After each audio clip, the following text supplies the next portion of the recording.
sweet and to the point because my record is tainted. I haven't been getting videos out as regularly as I would like, even though every week I'm like, I'm going to be consistent. I'm going to get it out. And I'm getting one out, averaging a video a week. However, they're not coming on Tuesday by 8 p.m. my new time, as I stated last week. Forgive me, I'm super tired. So I started a new job. I'll have to tell you guys about that in another video. And just the adjustment of the schedule change. Plus I told you guys we're preparing to move. All of that is mental. Like, I haven't even done the moving part, but it's a whole bunch of mental happening and some other good things. All of it's good, but it's just a lot happening. School starts April 1st. I went to register for classes. That was so frustrating. As you guys know, I'm going back to my first love, my first passion, nursing, and I'm taking my prereqs all over again.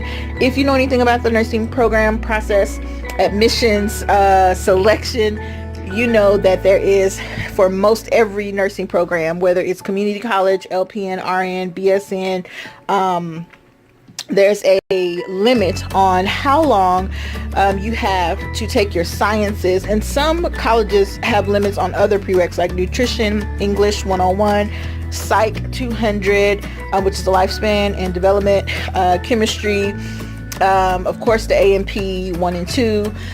There's limits on how long ago you could have taken those classes. Even if you got a 4.0 and you took it more than 5 years ago in some places, more than 7 years ago in some places, and very rarely I've seen more than 10 years ago. And if it's been longer than those time frames, 5, 7, or 10 years, they expire. Yes, so you can have those credits and graduate from college, but you cannot apply to the nursing program if those classes or courses have expired based on the admissions process for said college that you're applying to. And that is the case for me. I think my classes, most of them are right at the 10-year mark, or a couple of them are at the 10-year mark. Most of them are at the 13-year mark. Like, that's how long ago I started the process with nursing. So anywho, I'm having to take all my prereqs from scratch, which is okay. Psychologically, I have gotten myself to the point where I understand this is something that I want to do, and I'm going to have to press to get it done. And I'm trying to complete the prereqs that are needed in 3 quarters. So that means spring quarter, summer quarter, and fall quarter. And then I will have a gap from fall to winter, which will leave me a quarter of taking any additional classes that I want to take for my bachelor's level degree, because whether I go to the BSN nursing program to get my bachelor's, or if I do the bachelor's, I have to get a bachelor's regardless. So if I do a bachelor's just to get a bachelor's so that I can apply for the PA physician's assistant program, which you guys know I haven't yet decided, nurse practitioner or physician assistant. One time I'm leaning one way, and then another month or a week I'm leaning another way between NP and PA. But I'm going to start at the LPN level because that's a 12-month program. And then from there, while I'm working as an LPN, I'll be taking my prereqs or my courses to get my bachelor's degree. I'm almost positive I'm going to do my bachelor's in RN, because that will give me a leg up. Here, most of the hospitals are getting a specific status, which means, I forget the name of it off the top of my head. I was just looking at it today and now I forget. It's like an accreditation status, but you have to be or have your BSN to work in hospitals here, at least in Washington State for the most part, and in a lot of other places, because the hospital is getting a certain type of status, which means that in order for the nurses to work there, they have to have their BSN or higher. I have to get a bachelor's degree regardless, because for PA school, there's very few programs. There's very few programs to where you go to PA school, physician's assistant school, and get a BA. Most of them, you need to have a bachelor's to get into the physician's assistant program, because then you end up getting a master's, graduate degree, a master's level degree. And so I need a bachelor's regardless. But again, I will have my LPN while I'm working on my bachelor's degree, which will be for nursing. And at this point, when I finish everything for LPN, I will have all of my prerequisites for the bachelor's program in nursing. So I could go and apply to get into the bachelor's program. But that would mean me working full-time as a nurse while I'm going through the nursing program, because I wouldn't have that gap to take the prereqs because I've already done it. Because the prereqs here are the same for the RN program as they are for LPN. I know it sounds crazy, but it's what it is. But for me and for my plan and what I'm trying to do and for my family, and where we're at with what we want to do and the ages of my kids, the LPN track is going to be the best thing for me to do. Although I would love to just go for the RN next year, even the ADN. But right now, the best thing for me to do is get the LPN and get out and get to working. So all of that is where I'm at right now. And all of that is mental, right? And then again, household, personal things, moving and all of that, that's mental. And so I'm not going to say I'm drained or tired because I'm not complaining. I'm just explaining. But that's kind of where I'm at and why I can't seem to get a consistent video out. And it's not like my YouTube videos aren't important. They are, and I'm really working to get to 100 subscribers. Did you finish, Della? Thank you. To get to 100 subscribers. But you know, there are still priorities, and I'm working a swing shift, and y'all know how I feel about swing shift, but I'm doing what I gotta do, and I think it's okay for now. This shift is okay for now, and we'll see what happens down the road. I did have a little bump of interference with my school schedule, and I was very frustrated. I'm actually still not happy about not being able to get in the classes that I need, because I don't have registration until next week. I thought it was this week, but it's next week, and I've already looked at the schedule and the core science classes that I need, A&P 1 and 2. I've already taken A&P 1, but of course I have to take it over because it's over 5 years old. They're already full, and the only available classes are in the afternoon, and I work a rotating schedule on swing. So I can't take A&P this semester, which sucks because I have my classes planned out according to not having to take like 2 or 3 sciences in one quarter, which is not smart, not on my part anyway. And I still have to take a statistics math, which math is like my least desirable subject. I'm not going to say I'm bad at math, because what you speak, what you say matters. But I have a plan for that. I'm going to get a tutor during the time that I'm taking that math, just so I can have a side-by-side with me as I go through the class, to get me through that course. Because once I'm done with that, that's it. No more math. The only math I have to worry about after that is dosage calculations, and I've been studying and practicing, just kind of looking at more so some of those on YouTube and the process, and I'm like, these are pretty simple formulas. You got to pay attention, but I think I could get those with no problem. I know I can. But the statistical course is just a requirement. Here it's Math 146, Statistics and Reasoning, Quantitative Statistics. So I have to think back to when I started college in 2006, well 2004, but I took my first math in 2006, and it was the basic intermediate fractions, decimals, the stuff you learn in like 5th and 6th grade, or maybe sooner than that. And I had to start from there because it had been so long, and I think about that in the other 2 or 3 math classes that I've gone through since then, and how well I managed to do, to where I'm able to have all of my prereqs to the point where I can actually go into this college level math, right? I took college algebra in Texas when I was there and went to school. We lived there some years ago. And now I'm actually at the level to where I qualify to take the quantitative reasoning. So even though it's not my favorite thing, I'm really just trying to take it with stride, but every single class counts. Like I've taken English 101, passed it, but now I need to take it again because it's expired according to the nursing prereqs, and I need to get a 3.0 in every single class. If that's not nerve-wracking, like I need a 3.0 in all 3 classes that I'm going to take for spring. All 3 classes that I'm going to take for summer. And summer is short and summer is condensed, and that's like the worst time to be taking any course, especially a math or something. But check this out. I can't take any of my A&P 1 and A&P 2 sciences because they're already full. And the classes that are open, if they're still open when my registration time opens, because I did try to register and it was like, no ma'am. your date is not till next week. And so even if those evening classes are open, I can't even take them because of my work schedule. And I literally just started this new position. And I asked them even if I could commit to just work all weekends so that I could have the weekdays so that I could take the class, because the class is Tuesday, Wednesday, Thursday. No, it's Monday, Tuesday, Wednesday, Thursday. It's 4 days a week from like 4 to 6:20 or something like that. And they were like, no. So that really, I wasn't happy about that. But it's like a challenge and a step. And at first I was very upset. I text my husband and everything. I was like, oh, I can't even take this class.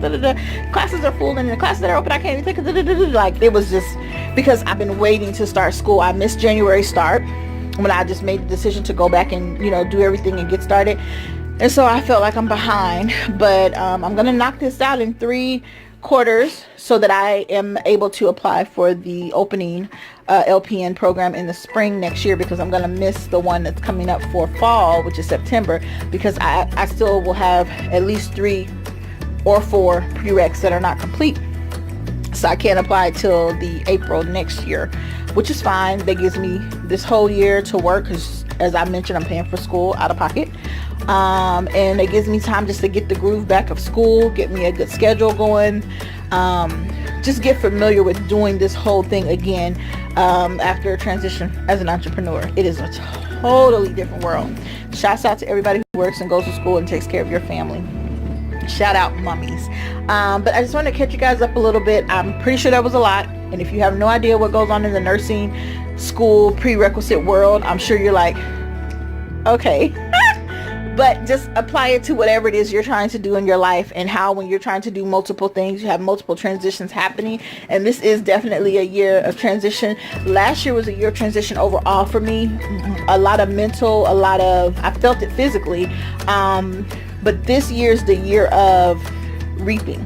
I think I planted a lot in the last 2 to 3 years previous to last year. So last year was just kind of that, I don't know. It was sowing, and then it wasn't even a period of harvest or reaping. I don't know. Last year was just a year of growth. So I sowed for about 2 or 3 years. I had to let everything sit and just grow, and it was a lot of growing pains. And then this year, I do believe this is a year for us to harvest some things, for us to reap what we have sown in the good soil. And it's to me, it feels overdue, but I know it's on time according to God's timing. So again, I'm not complaining. I'm just explaining, as my Aunt Vivian would say. And I'm thankful. So I wanted to at least come and make a video, because I want to stay committed to making my video every Tuesday by 8 p.m. I know it is well past 8 p.m. and I'm sitting here in my night attire, literally sitting in the bed because I'm about to put my head on the pillow. And I've had a long day mentally today. But again, I'm okay. I'm happy. I'm not complaining. But I'm excited for the year. And is it me only, or is this year moving slow? Like, we had all this snow, and I'm like, it seemed like that made it longer. Like, that made the year, I don't know. And so you guys are catching me without makeup. Well, not makeup, lipstick, because I'm not really makeup. And my hair back in a bun, because I had it wrapped in a scarf today at work. And so, yeah. But regardless of all of that, I wanted to come on here and make sure I did this video so that I could stay committed to what I said I was going to do, because I was listening to someone the other day, or I read something. I listened to a couple TED Talks on YouTube. If you've never listened to a TED Talk, type in TED Talk and type in something you're interested in. It'll come up. I typed in TED Talks about nurses, doctors, physicians, assistants, people want to change the world, things that happen in different cultures. Like, I love a TED Talk, right? And I have been watching Amazon Prime, because y'all know I'm always watching a series of some kind. My husband and I have been binging on The Wire on HBO. Check it out. But I've been catching back up on Suits on Amazon Prime. And if you haven't seen the McDonald's story, it's on Amazon Prime. I actually purchased it, so I own it. I can watch it anytime. That is the greatest entrepreneurial movie to date. Wolf of Wall Street was really good, but yeah. So anywho, that's what's been going on with me. Just wanted to catch you guys up. Things are going to get more busy, but as I was saying, I heard somebody say, I think it was in a TED Talk, or I read it somewhere, that when you show discipline in one area, no matter what it is, it could be, was that Dave Ramsey? Because y'all know I'm all into this budgeting and money thing too. But anytime you show discipline in one area, it will show up in another area. So for instance, me being consistent with the YouTube videos, even though it's after 8, it's still Tuesday, so I'm gonna still take it as a win. I'm still getting the video done and getting it uploaded to you guys. And it may not upload till Wednesday because I'm getting ready to go to bed. I'll let it upload while I lay down. But even though it's later than it should be, it's not next week, or I didn't just say forget it because I'm tired, because I really am. This last 15 minutes I've been talking, I could be asleep already, right? But I want to stay committed to the things that I said I was going to do, not just for the sake of doing a YouTube video, but I think I can speak for, well, I don't want to speak for anybody, but a lot of YouTubers, I've heard them say that they do these videos not just for doing them, but for their own journey, right? Just like I said with the math, I started at elementary. It's literally in the book, it's called Elementary Algebra in the course catalog book for school when you pick your courses. It's called Elementary Algebra. And I started elementary algebra, I did pre-algebra, I did college algebra, and now I'm able to take quantitative statistics. As uncomfortable as I am with knowing I have to take this class, and I've been knowing, I put it off all these years with all my prereqs that have expired these last 5 or 10 years. I put that math off because I was like, I'm gonna take it at the very end when I have to. And now it's at the point where I have to take it in between now and September. And I don't know, I'll probably take it in September because I don't see me doing that in the summer. I just don't think that's wise. My kids will be in school in September. I'll have a better schedule, my plan. In September, I will be in the 3rd semester or quarter, we call it quarters, at my community college of school, and so I will have a better flow, and I think that'll be a perfect time to take the math. The psychology, I love. English, it's okay. And the science, I think I can bear. But that math is the thing that's on me like, but it's not going to get the best of me. I'm going to conquer, but I want to build myself up and before I do that. So I'm going to wait till September and do the math, but it's got to get done, and I'm going to do it. I'm going to be successful. So if this is any consolation to anyone who's trying to do something or in a period of transition, or if this is your period of growth or sowing and you're like, when do I get to harvest? When do I get to reap what I've sown? When do I get to have the fruits of my labor? Just stay consistent, stay dedicated, stay patient, stay true to what it is you want to do, because everybody has an opinion of what you should do, shouldn't do, when you should do it, how you should do it, what year you should do it, if you should do it before kids, after kids, in between kids, before marriage. Everybody has an opinion. You got to stay true to yourself and know that if you want something bad enough, even if it means starting from scratch like I'm doing, even after you've done something, you have to start all over again in life, whether it's with the relationship, with the friendship, with the family, whatever it is. Sometimes starting over is the best thing and makes you own it, honor it, and want it more. So hopefully this bit of encouragement has encouraged you. And if you haven't already subscribed, go ahead and click that red subscribe button. If you didn't see my last video, I did a review of the reminder binder, and I'm going to be doing a giveaway once I hit 100 subscribers. I'm going to randomly select one of my YouTube subscribers here on the Life with Shayla TV channel. If you have not subscribed, click the red subscribe button and make sure you click the bell, turn the bell on, ring the bell, so that you get notified when I put up new videos. So if they are a tad bit late, maybe even a day late, if school starts, it may happen. Well, when school starts, you'll still get notified, and you'll get an email to say, hey, Shayla uploaded a new video, check it out. And I will be sharing my nursing journey, pre-nursing, ups and downs. And even if nursing is not what your path is, but you're going through some type of transition, you can take hopefully the lessons and things that I share and apply it to your own life. So until next time, I love you guys for watching. Thank you to all the new subscribers. I see your comments. I appreciate you. And thank you. Every time someone subscribes, I get an email telling me such and such has subscribed to your channel. And I'm thankful. I'm grateful. I have another YouTube channel called The Mom Genius, where I share business information, and they're older videos, but they're relevant. And if you're looking to start making money from home, there's great videos on their trainings that you can go to and learn how to make money from home or start a business. So I'll see you guys in the next video. Bye for now.